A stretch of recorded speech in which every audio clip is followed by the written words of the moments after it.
Did you know that the Facebook user agreement, the terms and conditions, is 15,000 words long? Most people don't read 15,000 words in a year. Now, some might argue that they're doing a bad thing. Right. But the reality is Facebook is a publicly traded company. The protection of personal data, I think everyone knows it's a problem. Yeah, we make jokes about it. I was just talking about this yesterday, and now I'm getting an ad about it. Is Google listening to me? Right. Yes. Yes. The answer is yes. Absolutely. So I designed a blockchain, and the idea was the individual users would own their data, and they would be able to, if they want to monetize it, they can, but if they don't want to, they don't have to. Bryan, thank you for coming on, man. I appreciate it. Our story kind of goes back a little bit because obviously you work with Parler. Yes. And then Parler's been kind of helping me out a little bit behind the scenes. So if you wouldn't mind just kind of giving yourself a quick introduction, let us know who you are and we'll go from there. Awesome. Yeah, my name is Bryan Ferry, and I am the vice chairman of Parler. Been in the industry for a very long time, probably longer than you've been alive. And interestingly, I built a project back in the late 90s.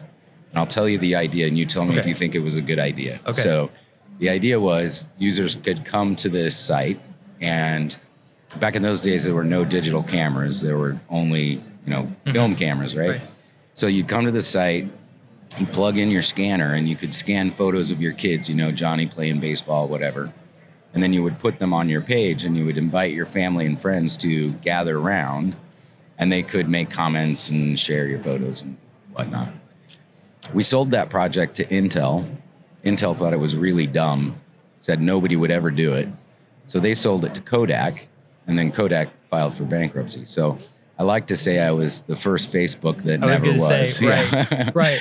You had the first inventor of Facebook, and then what came after that in your journey? I guess what brought you to Parler? So after that, in fact, in 2002, I gave a speech at a conference, and I talked about where the future of the internet was going.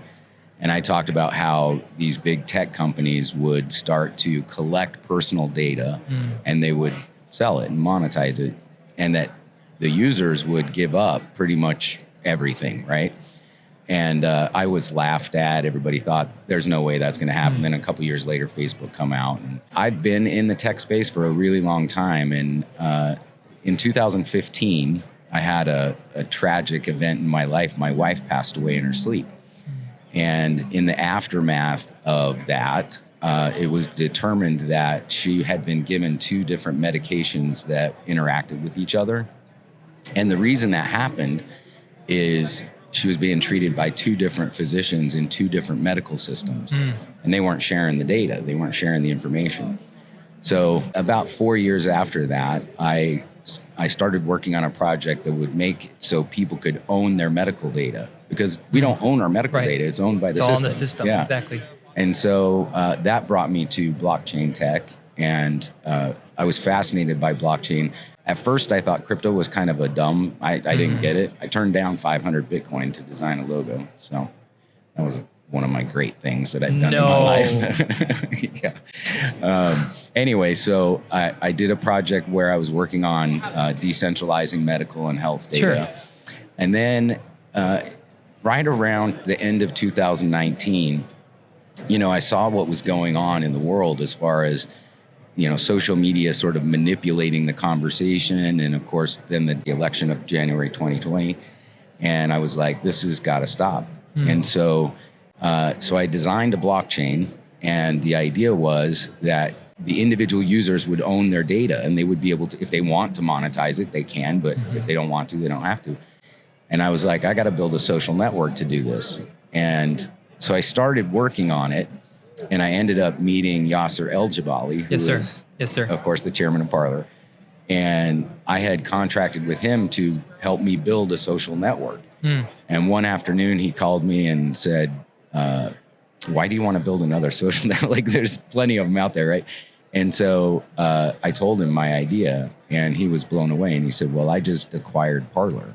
And so we came together and we relaunched Parler, and we integrated it to the blockchain, and we make it so, it's one thing to say you have a free speech platform, but it's an entirely different thing to say you have a platform where the users own their data. Right. Right. And I think this is a good point to give the context of Parler, because, and forgive me if I say something wrong, Parler was kind of the original free speech app. Yes. Back, when they first came out, then they got blamed for things on January 6th, and they got taken off of AWS. Yep. Forgive me if I get anything of this wrong. This is why I know. So There's parts of that are wrong. okay. How about you tell the story? Yeah. Because you know way more than I do. Yeah. So Parler between 2018 and 2019 was the fastest growing social media on the planet. It was at one point it was the most downloaded app in the App Store.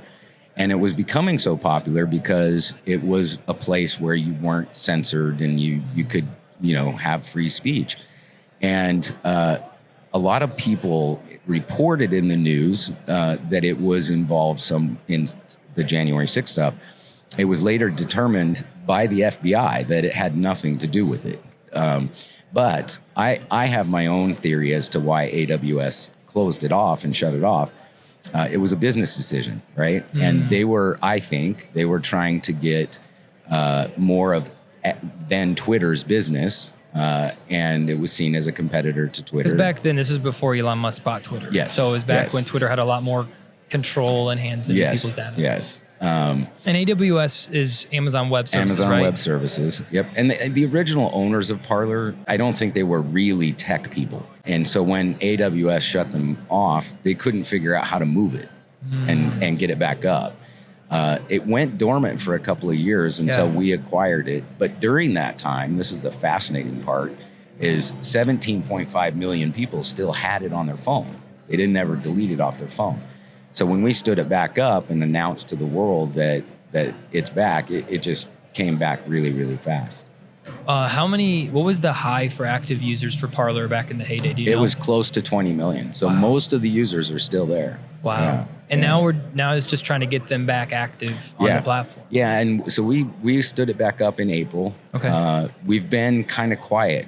Every month we're adding new users, but we haven't done a real big announcement to the world. And there were a couple of reasons for that. One was we're refactoring the app, creating a better user experience. As you know, we launched Play TV, we launched Burst. And Burst is, like a TikTok alternative. And we did all that and are integrating into the blockchain. So users, when they're using the app, are earning these rewards that they can turn around and use to get discounts on products, buy products and services. So it's really kind of a powerful ecosystem where the users are really in control of their experience. So, yeah. Would you mind, for just the listeners that don't quite understand, like, I know blockchain is one of those things, it's a buzzword that's thrown around a lot. If you could give us the importance of why you believe the blockchain is so important to the future of free speech and just the future of your app. Like, why blockchain did you go down this route? Yep. So there's a couple of reasons. One is we want the users to benefit from their data, right? And what blockchain allows us to do is collect that data, but we broadcast it on a blockchain. And what that does is it gives you the power to own the data, but yet not have the data centrally stored in a database, right? So, and we use cryptography to do that. And then because of the blockchain's immutable nature, meaning once a record is stored, it can't ever be unstored, right? Or changed. What that allows us to do is to track your actions. And as you're using the app and the actions that you're taking, we use a blockchain protocol called proof of impact. So the more impact you make in the app, the more rewards you earn, right? So I kind of describe it like frequent flyer miles for personal behavioral data. Sure, that makes sense. Yeah. And then, so how do you see this? And I was going to ask Elise this when I talked to her, but I'm talking to you, and so it's a question I queued up for her. Parler was booming because Twitter, Facebook, they were all just owned and bought for and paid for, and there's just no opportunity for free speech. Now we're jumping into a Elon Musk X world. So it's different playing ground for you guys. Yes. What do you feel is going to be your competitive edge? Something that, while we're supportive of X, we're thankful for all the stuff that Elon Musk has done and releasing the Twitter files. Where do you see Parler's competitive pitch coming back and be like, hey guys, open that app back up. Come back to Parler. What are those competitive edges? So there's a few things. There's a lot of things that X is trying to do that they haven't done yet. which we have, right? So we've done all of the things that they want to do. Now, I don't think it's about functionality. I don't think that it's about other apps. I don't think it's about other tools. What I think is the audience on X and the audience on Parler are there for different reasons, right? And so when I talk to influencers like you, when you talk to our audience and then you talk to the audience on X or on Instagram, you're really talking to two different audiences, Sure. right? In one, you're speaking kind of to those who might not think like you. And Parler's really about people that think like you. So the messaging is different. The opportunity and the experience is different. I believe that in the future, I might not be alive this long, but in the future, I believe decentralizing is going to change fundamentally every industry. And let me give you an example. Some might say that it's a little nefarious for Facebook to collect 25,000 data points on every user, then use AI to create a digital twin, and then target you with information that you didn't even know you wanted, right? Some might say that's nefarious and maybe even evil.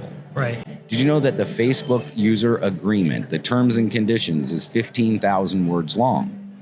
Most people don't read 15,000 words in a year, let alone before they sign up for Facebook, right? Now, some might argue that that is bad, that they're doing a bad thing. Right. But the reality is Facebook is a publicly traded company. And that means that the executives, Mark and the team, have a legal responsibility, a fiduciary responsibility to make as much money as they can for their shareholders. Right, exactly. Right? He's doing his job. Right. So it's not, we shouldn't look at it as bad. We should say he's dang good at doing what he does, right? But that's the problem with centralization. When you have shareholders that you're beholden to, you have a fiduciary responsibility to take advantage of your customers, right? Yes. Now, I believe in the future, all businesses will decentralize. We'll go away from that model. Now, that's going to take some time, right? But think about this. You and I, we have an iPhone, Yes. right? Yeah. Do you know that we are a part of one of the biggest problems on the planet because we own an iPhone? The lithium mines that mine the lithium for the batteries in our phone, you know what the average age of a lithium miner is? 11. That's the average age. Yeah. So we're participating in child labor. Now, we don't do it knowingly, Sure. but and certainly if we thought about it, we might go, oh, I don't know, right? Well, why do these mining companies use child labor? Same reason. They're beholden to their shareholders. So as decentralization starts to happen, I believe it's going to make an impact in all the biggest problems that we face in the world. It's a unique concept because when people think of crypto, they think of Bitcoin, they think of Ethereum, they think of Dogecoin, for example. But the exciting thing, I actually had someone that was really into crypto on the podcast. And what he was most excited about was not about the crypto coins, it was about the technology of the blockchain. That's exactly right. And what that could mean for so many different utilities in our life. And I've never considered it to be, we even talked about like housing deeds and like different really cool things that you could do on the blockchain. But the protection of personal data is something that I think everyone knows it's a problem. I think everyone just, our data's out there. Well, and we make jokes about it. I was just talking about this yesterday, and now I'm getting an ad about it. It's crazy. Is Google listening to me? Right. Yes. The answer is yes. Absolutely. So this concept of using blockchain, of the technology to keep things protected and decentralized is a really unique thing. And you may have mentioned this earlier, and forgive me if I didn't hear you when we first got going. Is Parler the first social media app to be built on a blockchain? No. Interesting. No. There's several that have tried to do it. The heavy lift in any project is getting millions of users. Parler is the first blockchain project with millions of users that's social media. So last question, and I know we have a million things to do. I could talk to you for an hour. Maybe I'll have to get you on my actual real show. Yeah, that'd be fun. Because like the way my brain works is when I hear something, I process and I'm like, oh, I now need to know Right. this next thing. So Right. we could talk for 30 minutes, but just for the sake of time, I have one more question. The unique thing, what drew me to Parler, obviously you guys have been nothing but kind to me, reaching out. And I haven't really even announced to like any of my followers that I'm even talking to you guys yet. But one of the unique things was connecting Play TV and then your social media account on Parler. Yes. And again, forgive me if I say anything. From what I've understood from talking to Ryan and some others is, if someone would post a video on Play TV and they get a follower from that video on Play TV, that follower transfers also to their Parler account. Correct. So that to me is one of the unique things that you have different than YouTube, Instagram, X, is this unique feature to have an algorithm on a video player. Because that's what X is missing. Yes. Right now, X doesn't have a video player. Videos are ebbed and you can scroll, but it's still mainly text. Yeah. And then you have YouTube, which is all video, but it's not a social media platform. Sure, they have posts, but it's a video platform. Right.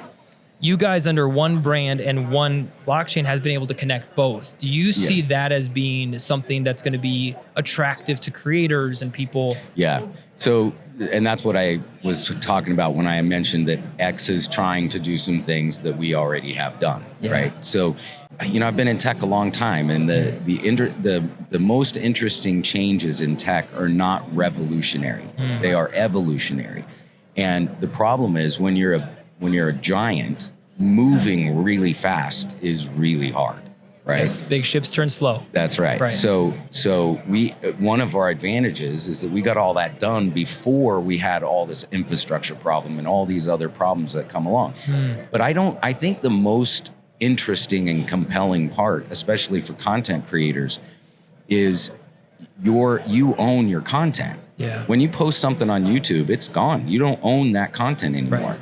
And here you own the content and you get to decide how it gets used and monetized, and you will earn a significant amount more than those big tech companies share. When do you expect to have that program for creators rolling out on Play TV? Today. We announced it today. Wow. So, I mean, this is breaking. I feel like we should post this podcast today. Breaking news. This is breaking news segment yes. right now for Parler. Well, Bryan, first of all, thank you for coming on. I mean, I think this is not going to be the last time we talk to each other as we keep growing. And for those that haven't, join Parler. Yes. That's the call to action. Join Parler. You can follow, obviously, I have an account on Parler. I don't know if you have an account on Parler. I do. Bryan, Dylan on Parler. And go to Play TV. Download Play TV. Yep. And I'll tell you my personal... what I absolutely love about both is what we just said. It connects to both. If you find one on one, you can find them on the other. And it's just a beautiful thing, and it's just going to get better. Yes. It's just going to get better. Yes, and I'll add this: when you go download the apps, go down into the settings and go set up your Parler Pay wallet, because you will immediately start earning rewards for making an impact in the community. So literally by using the app, people can get rewards. Yes. Man, it sounds like a win-win for me. It's awesome. Awesome. Well, thank you, man, for coming on the show. Guys, if you haven't yet, checked out Parler, download the app, also Play TV, download both of them, and check us out there. Thank you for coming on the show, man. All right, I appreciate thanks. it. Thanks for having me.